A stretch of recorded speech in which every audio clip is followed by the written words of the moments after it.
1 over 2. What if I have 1 divided by 1 over 2? It is what? 1 divided by 1 over 2. It comes 1 times 2 over 1. No, we invert it. That's 2 over 1. That's what? 2 over 1. What is say that if I have 1 divided by 1 over 2, this simply equals to what? Inverting the fraction. 1 over 2 becomes what? 2 over 1. But I have 1 divided by 3 over 2. That's what? 1 times 2 over 3. 2 times 1, 2 over 3.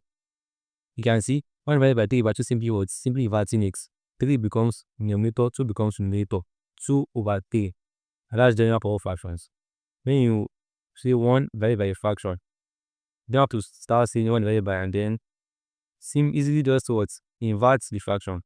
Make the numerator become denominator, denominator become numerator. So with that now you can emit negative sign. So now this becomes what? 1 divided by 216 over 1000 is to power 2 over 3 if that's negative sign has left. And this is now equal to 1000 over 216. And what I explained just now, I don't have to start dividing. What I have to do is just what? Invert the numbers. Take 1000 up, take 216 what? Downwards. Now we now have this. Okay, taking the negative sign away, our work will become easier. Now, what do we now do here? So what we simply do here is, he said the numerator becomes whole number power. This is what? 1000 over 216 with the cube root of 1000 over 216 and then square. They said numerator becomes whole number power. That is the square here. Then the denominator becomes what? It becomes root 1 over 3. That's what? Cube root. Cube root. Now, remember the law we treated last. You can see cube root of 1000 over 216 is simply the cube root of 1000 over the cube root of 216. Yes, you can split them into 2 like that. Then all squared. So that is equal to, cube root of 1000 is 10. This number will multiply by itself 3 times 1000 as 10 times 10 times 10. Cube root of 216 is 6. When we multiply 6 by itself, twice gets 216. So over 6, then square. In comes what? 10 square over 6 square. And that's what? That's 100 divided by 36. And that's 25 for that. 300 is 25. Sorry, 400 is 25. And then 436 is 9. 25 over 9. That's my answer. You can see it's quite easy. Move to the next question. That's question 6. Very similar question. 0.125 is power 2 over 3 is power 2 over k, yes. And here we convert to the decimal fraction first. That's 125 over 1000 raised to power 2 over 3. There we now have a negative sign, so we are happy. Negative sign, so we can continue. To the numerator becomes a whole number power. The numerator becomes fractional what? Fractional power. And fractional power is simply a root. Simply a root. So now we can write it as 125 over 1000. The cube root of this. Why? 3 is the denominator. So that will become a root. Cube root of this, then square. Why square? 2 is the numerator. That will become a whole number power. Square is a whole number power. Square root of 125 is what? Is 5. 5 times 5 times 5 plus 125.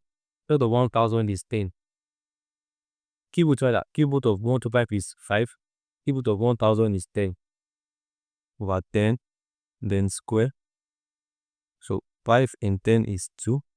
We simply have 1 over 2 square, and that's what? 1 square over 2 square. As simply 1 square is 1, 2 square is 4, 1 over 4. As simple as that. I think we have the 7th question.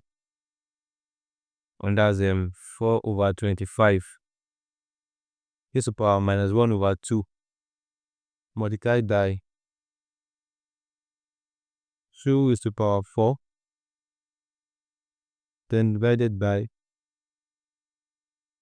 15/2 is equal to minus 2. The last question for this. So what do we have? We try to simplify each. You can see there's a negative sign here. We try to omit the negative sign. That becomes 1 divided by 4/25 is to the power 1/2. Keep the negative sign. Then times 2 is to the power 4 is 2 times 2 times 2 times 2. We apply to 4 times, that's 16. And then divided by, here also 15/2 is power minus 2.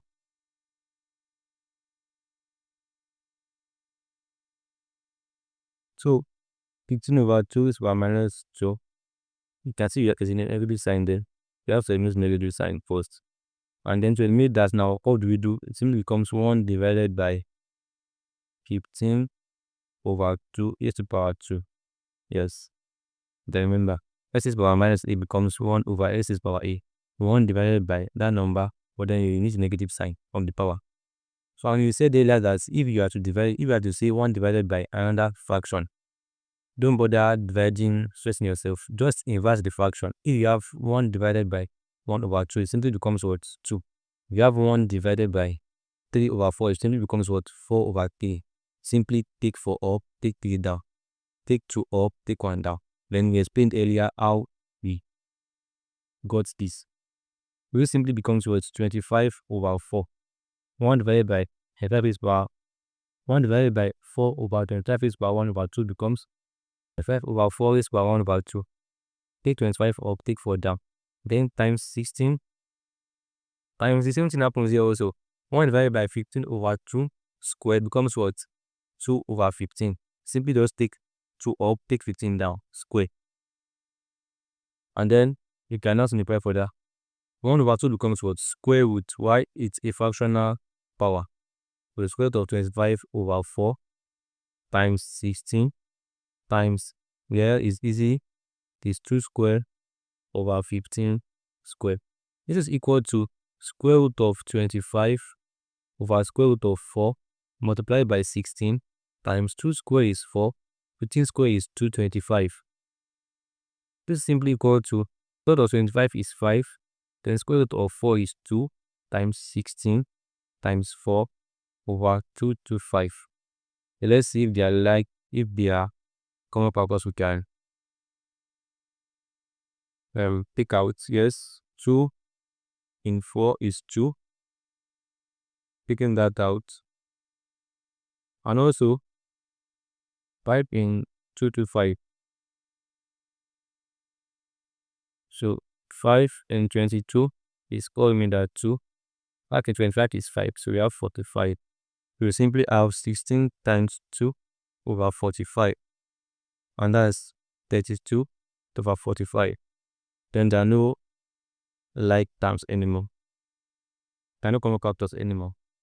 So, and that's the answer to the question. I hope by now you should be able to simplify any indicial expression. Yes, no matter how complex it is. So just do carefully to the laws, master them, facts, points, and facts. With time, you get used to them. And now we now move to indicial equations. Indicial equations. These are equations containing words, numbers in the index form. Yes, in the index form. A simple example of that is x is power 1/3 equals 64. This is the kind of example of an indicial equation. You can see it's an equation, yes, equals something. It's an equation, but then it now contains an unknown in its index form. It's an indicial equation. So for an indicial equation, there are two basic principles.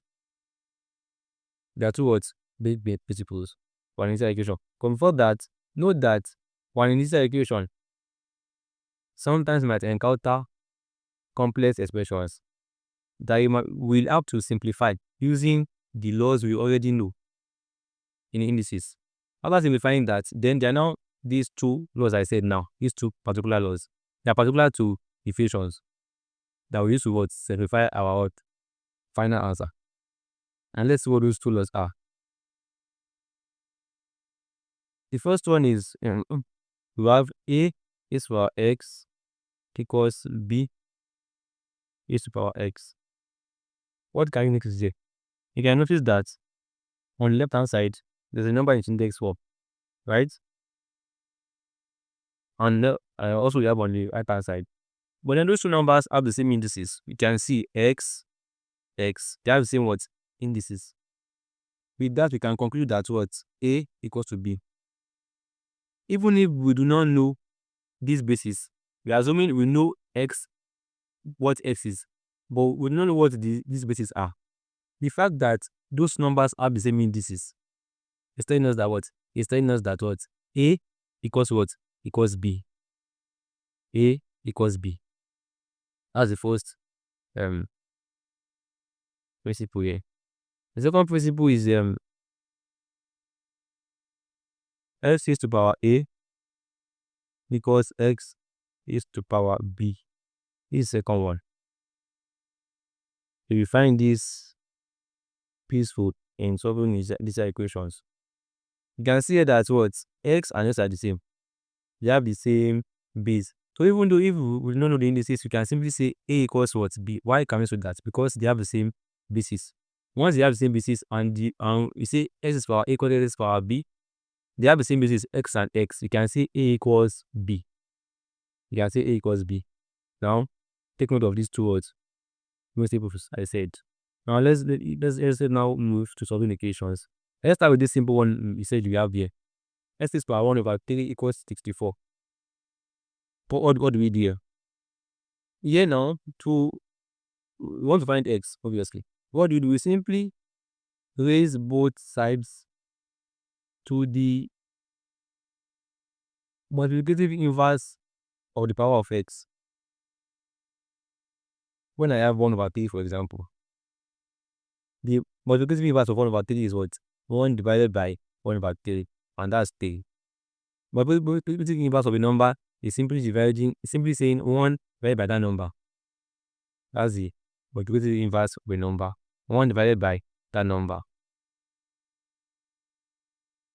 Now, to solve this equation, I simply say what? X is power 1 over 3. We raise both sides to what? To 3. Because 3 is the multiplicative inverse of 1 over 3. X is power 1 over 3 is to power 3 equals what? 64 is to power 3. And that's what. So you can see here that this becomes x is power 1 over 3 times 3. Can you remember that theorem that says if you raise a number to a power into another power, if you simply multiply the two powers, you can see, I think that's now. Then you can see that what? 3 cancel 3 and we have 1 left, right? X is power 64 is power 3. It's quite a large number.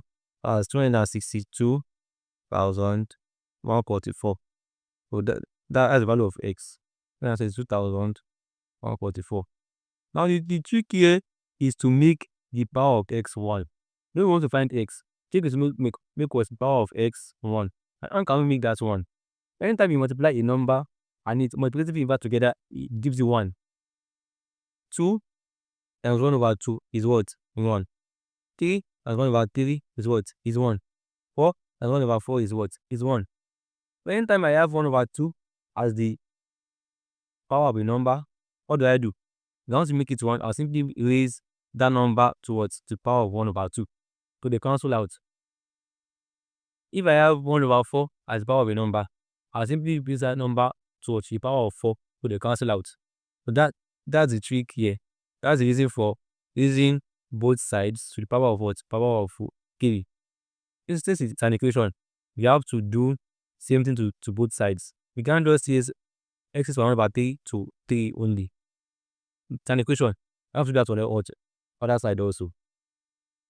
So let's see some questions here. More challenging questions. So let's take one simple equation. We have x is power f is to power 2 equals 16.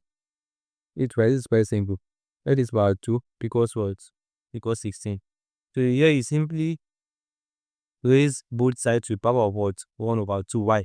because if you multiply 1 over 2 by 2, it becomes 1. So that way I'm making what? I'm making power of x become 1. If both sides to the power of 2, 16 is the power what? Power of 1 over 2 rather. 1 over 2. So this becomes s is power 2 times 1 over 2 equals 16 is power what? 1 over 2. And then you have x is power 2 cancel out. S is power 1 equals what? Square root of 16, which is what? Which is 4. That is equals 4. So that's the trick behind that. So let's have this. Solve this equation. 3x is power 3 equals 64. Now the goal is to solve x. Solving x means isolating x, making x stand alone. X equals to something. We have only x. That is, all other things that is beside x, maybe number or something or a power, you have to eliminate them. Then we'll start by saying divide both sides by 3. We cancel out here. X is power 3 equals 3. Oh, this is 24. This is 24. So 3 and 24 is 8. X is power 3 equals 8. So here what do we do? What can make the power of x become 1? If we raise x to the power of what? 1 over 3. We now raise both sides to the power of 1 over 3. 1 over 3, 1 over 3. So it becomes x is power 3 times 1 over 3 because it is power what? 1 over 3. Now see 3 comes to 3, that becomes 1. That's the reason we are raising both sides to the power of 1 over 3. So the power of x can become 1. So x now equals what? The cube root of 8. Know that a fractional index is what? Is root. Cube root of 8, and that's what? And that's 2. So x is 2. That is what? 2. I have another equation. And then this equation. So solve 5x equals 80x is the power of minus 1 over 3. We want to find x now. So we can see that x is on both sides. You can see 5x equals what? 80 x is minus 1 over 3. We want to find x. I said finding x means we want to make x stand alone. You can see x equal to 2 we got now in the first example. X equal to 2. X is standing alone. And now, to make x stand alone now, in this type of question, we have to take all x's, put them on the same side. That is, if you have x on the right hand side, x on the left hand side, I have to put them on the same side. With that, x will stand alone. How can they do at the same side here? 5x now equals to 80, right? 80. You can see x as a power here, which is what? Minus 1 over 3. So this is simply 80 times x is power minus 1 over 3. This is what this means. Not like in your algebra, you would say 2 times x is what? Is 2x. Exactly. So 80 x is minus 1 over 3 is simply 80 times x is minus 1 over 3. Now, if we want to eliminate the negative sign from that power, what do we do? It becomes times 1 over what? X is power 1 over 3. You can see we eliminated that word, negative sign. We proceed. 5x equals what? 5x now equals 80 times 1. 80. 80 over x is power what? 1 over 3. And I've got multiply. That's 5x times x is power 1 over 3 equals 80. And I think that as what? We are beginning to take all x's and put them together. And I see that now we really have x on what? Left hand side. That we are getting to our goal that way. So now what we see there is that we have 2x now. Right? One has the power of 1, the other has the power of 1 over 3. We can apply the first law of indices. Right? Because we're multiplying these 2x and they have the same base. And I simply say 5, right? X is to the power 1 plus 1 over 3. Just leave 5. I doesn't have any less to do with them. Right? Leave 5. So 5x is power what?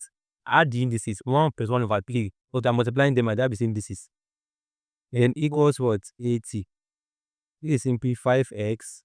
LCM of 1. This is 1 over 1, right? 1 and 3 is 3 divided by 1. 3 times 1, 3. Plus 3 divided by 3, 1 times 1, 1. Equals 80. This is simply 5x is power 4 over 3 equals what? 80. Now we are getting the divide both sides by 5. If that's x to stand alone. 5, 5. X is power 4 over 3. So 5 in 80 is 16. So we have 16. We are getting there. And you can see that X is now standing on one side of the equation. But then we still have to eliminate those powers. We have to take those powers away. How can we make the power of x1? Can make it x1 by what? By raising it what to 3 over 4. Why? Because 4 over 3 times 3 over 3 is what? Times 3 over 4 rather. 4 divided by 4 divided by 3 becomes 1, right? That's why we would what? We said the goal is to make the power of x1. Let's check. What will we raise x by? To make the power of x1. This is by what? Raise it to 3 over 4. Then also 16 raised by what? 3 over 4. Then 4. So x is power 4 over 3 times 3 over 4. Don't forget that what? That law. Multiply the two what? Powers. 16 is power 3 over 4. 4 cancel out, 3 cancel out. What do you have left? 1. That is power 1x. You can now see that our final point x now equals what? How do you simplify 64? You can see 64 has a fractional what? Power. What do you know? We say 16. The cube root, the first root of 16. Why? 4 is the denominator. The denominator becomes a what? A root. It is 4 now. First root of 16. And then raised to the power of 3 because 3 is a what? The denominator. It becomes an whole number power. So x now equals what? First root of 16 is 2, as we've seen earlier. 2 is equal to 2 times 2 times 2, and that's what? That's 8. So x equals what? 8. That's simple as that. We can see. That's simple as what? As what we can see. Also, we have this. We have 125 x is by minus 1 equals what? Equals 1. So what do we do here?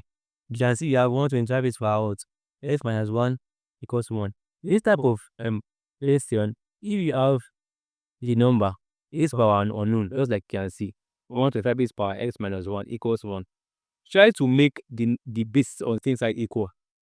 Remember when I said the other time that if we have the same basis on the same side, on different sides rather, we can simply equate the indices. How can we make 125? Remember we said all numbers power 0 is what? Is 1.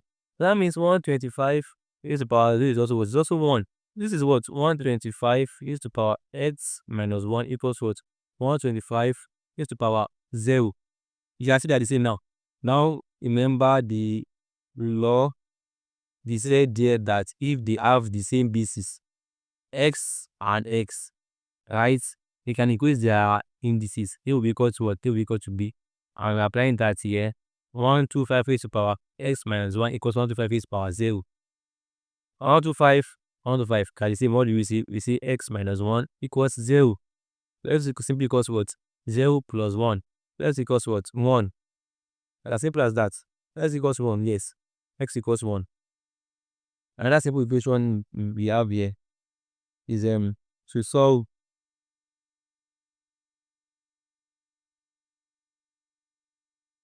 x is power 2 over 3 equals 16. So here now, what can we do to make the power of x become 1? We simply raise x to the power of what? The power of 3 over 2. Yes. It now become x is power 2 over 3 raised to power 3 over 2 equals 16 raised to power what? 3 over 2. So this is x is power 2 over 3 times 3 over 2. What was 16 is power 3 over 2. 3 cancel out, 2 cancel out. X now becomes x is power 1, right? This is x equals 16 is power 3 over 2. Now some might ask that how do I know what will make the power of x1? To say it earlier that what? You simply multiply that number by its what? By its multiplicative inverse. Something like 2 times 1 over 2, right? 3 times 1 over 3. 2 over 3 times 3 over 2. So if the power you have is 2, what do? Multiply by 1 over 2. If the power is 3, multiply by 1 over 3. If the power is 2 over 3, multiply by what? 3 over 2. By the what? By the amount of that number. 1 over 2, 2 over 1. 1 over 10, 10 over 1. 1 over 5, 5 over 1. 2 over 7, 7 over 2. That's how you know what will make it 1. Right? Let's proceed from here to x now equals the numerator becomes what? It becomes root square root of 16 because 2 is the what? Denominator. It raised to power. The numerator becomes whole number power raised to power 3. So x equals root of 16 is 4. 4 raised to power 3. So x equals what? 4 times 4 times 4. And that's 64. X equals what? 64.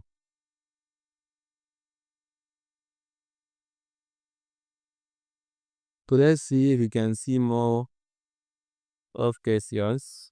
Yes, I have this equation. If 9 is power 2x minus 1 equals 81 x power x minus 2 over 3 is power x and x. It's actually a lot of, yes, it's also quite simple. Once find x here, what do we do? Well, anytime you have response like this on these equations, I have to check those bases. Base here is 9, right? Base here is 81, base here is 3. Is there any way we can make those bases equal? Then we can make them the same. First, let's try to simplify this fraction. Anytime we have equations now, fractions are usually the toughest part of the solution. So we try to eliminate any fraction. Let's eliminate this fraction, right? We make our work easier. So 9 is power 2x minus 1. How can we eliminate the fraction? You can see that it's 1 and 3, right? We can make the two the same. How? 81 is 3 raised power 4. Take note. 81 is what? 3 raised power 4. Obviously, you can make 81 become 3 by saying 3 is to power 4, right? Then is to power x minus 2 over 3 raised power x. Very careful. 81 is what? 3 raised power 4. Then also raised power what? X minus 2. So now it becomes 9 is to power 2x minus 1 equals 3 raised power. Remember our theorem, what? We now say 4 times what? X minus 2 over what?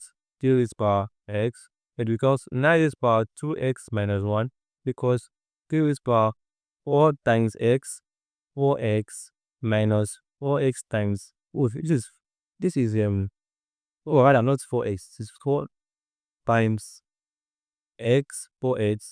4 times minus 2 is what? Minus 8, then over a raised power x. Then you can see that we can now apply the second law. Yeah, we are dividing these two numbers and they have the same base. That is simply equals to e raised power what? 4x minus 8 minus x. I divided 3 raised power 4x minus 8 by what? 3x. And you have the same basis. What do? We subtract that what? Indices. That's 3 raised power 4x minus 8 minus x. This becomes 9 raised power 2x minus 1 equals a raised power, like times 4x minus x minus 8. Right? So this becomes 9 raised power 2x minus 1 equals 3 raised power 3x minus 8. So in here we are the final lab. So what we do here also, we try to make 9 and 3 the same. Is that possible? Yes. Because 9 is simply 3 raised power 2, right? And raised to power 2x minus 1 equals 3 raised power 3x minus 8. So which is 3 raised to power 2 times 2x is 4x. 2 times minus 2 is minus 2. 2 times minus 1 is minus 2. That multiply 2 by 2x, that's 4x. 2 times minus 1 also, that's minus 2. Equals 3 raised to power 3x minus 8. And that's what you cannot see. Only the theorem we saw earlier, if they have the same decays. K, and that was our goal initially. Our goal was to make the basis the same. That's why we express 9 in terms of what? In terms of k. But I said the first thing to check is if you can make those two bases the same. As what we take what? And we've done that now. You now have the same basis, p and k, to now what? 4x minus 2 equals 3x minus 8. We said if they have the same basis, you can pick their indices. So solve this equation now. 4x minus 3x equals minus 8 plus what? 2. When you take this to the other side, it becomes what? Minus 2, right? So x now equals what? Minus 8 plus 2 is what? Is simply minus 6. So x equals minus 6, and that's the answer.